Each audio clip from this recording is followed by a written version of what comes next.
আমার দেশের এই মানুষ খেলাফত বললে মনে করে অনেক দূরের কোনো আলাপ হুজুররা করতেছে, অনেক কঠিন কোনো আলাপ, এটা দূরের কোনো বিষয় নয়। আজকে থেকে 100 বছর আগে যান, 100 বছর আগে 1924 সাল পর্যন্ত এই পৃথিবীতে খেলাফত ব্যবস্থা জারি ছিল। বেশি আগে না, আপনার দাদার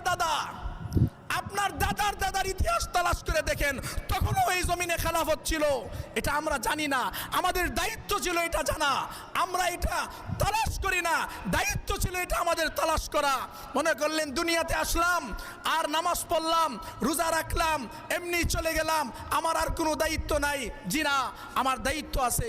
আল্লাহর দিন যেখানে বুলন্ডিত হচ্ছে, দিনের পতাকা যেখানে বুলন্ডিত হচ্ছে, নবীরা হাতে অস্ত্র নিয়েছেন, সংগ্রাম করেছেন, আন্দোলন করেছেন, রাজনীতি করেছেন ইসলামের জন্য, কোরআনের জন্য। আমাদেরকে যারা বলে ধর্ম আর রাজনীতি